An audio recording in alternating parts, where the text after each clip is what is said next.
Hi, my name is Sophia. I was a believer. A believer in what? Santa. Santa was a huge part of my childhood. He was the best role model I could think of.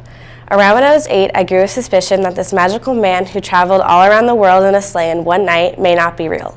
Clues leading to this conclusion were, why does my mom and Santa have the same wrapping paper? Or that my neighbor strongly suggested that Santa wasn't real according to her 2 older brothers. All in all, since I was only 8, I wanted more than anything to hold on to the belief that Santa was real. My parents never sat me down and told me bluntly that Santa wasn't real. Each year I grew to the conclusion more and more, and in time I learned to accept the fact. I never hated my parents for it, and I never got angry or upset about it. I just grew into accepting it. Parents all over the world are finding the Santa lie hard to deal with. Parents are assuming kids will be hurt by the truth, when in reality, most kids grow out of it on their own and don't think a single thing of it. Instead of destroying the Santa memory, parents should work harder to keep Santa alive for as long as their kids have left to believe. Children begin developing their values as early as 3 years old. Fairy tales provide children with the medium to help them begin exploring moral issues and everyday dilemmas. Now, what does this mean? Kids shouldn't be forced into not believing in Santa by their parents telling them. Growing up, kids use their imagination for almost everything. It's a key factor for them. Imagination helps kids figure out the real world step by step. The imagination of Santa Claus is a way to have faith, be kind, and believe in the impossible. These are important factors for children to develop throughout their lives. Sadly, this goal of having parents understand the importance of Santa isn't reached yet. The Santa spirit is dying, and it seems to be affecting most kids. How many of you built forts when you were little? How about having an imaginary friend?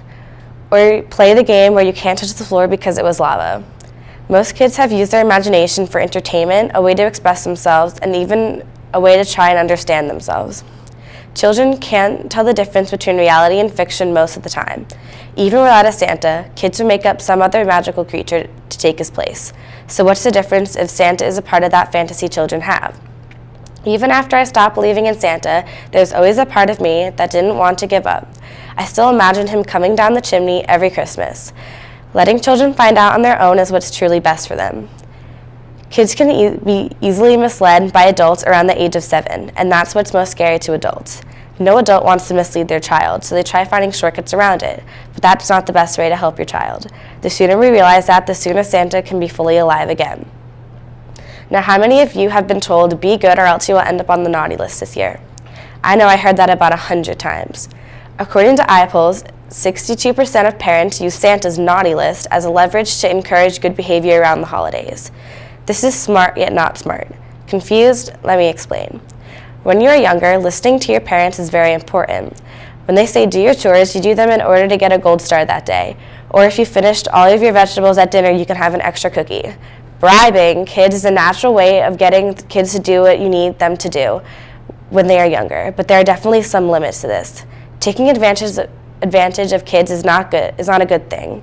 There's a difference between a parent using kids to do their own work than parents using the kids to do their own responsibility. Santa encourages good behavior, and that's something parents like. So why would we not want our kids to have that belief? Taking advantage of kids is not good, but getting them to do their own responsibility is. Think about what your childhood would have been like if there was no Santa to believe in. In my eyes, the magical day would go something like this. Waking up around 8 because there was no reason to get up any earlier because it's just another year your parents give you the things you asked for. You walk down the hall to see the fire lit by your parents. There will be no excitement to opening the presents Santa's elves made. The same wrapping paper every year. This is how my Christmas basically is, but I'm older than a 5 or 6 year old would be waking up on Christmas to see presents from your parents. There's no particular age when a child to stop believing in Santa, and children will often come to realize the truth gradually as they grow older. Children deserve the magical fun that comes with Santa during the Christmas holiday. Picture yourself on Christmas morning when you were younger. Can you see a big smile you had on your face? How about the way your heart pounded in excitement to see what Santa's elves made you? Without those memories, how would we have learned to grow up believing in the impossible? Children deserve the same chance we all had to grow up with a Santa for as long as they can. Developing imagination is what makes you who you are.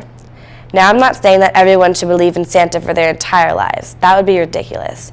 I'm saying that kids shouldn't be forced into not believing. Parents shouldn't say Santa's not real.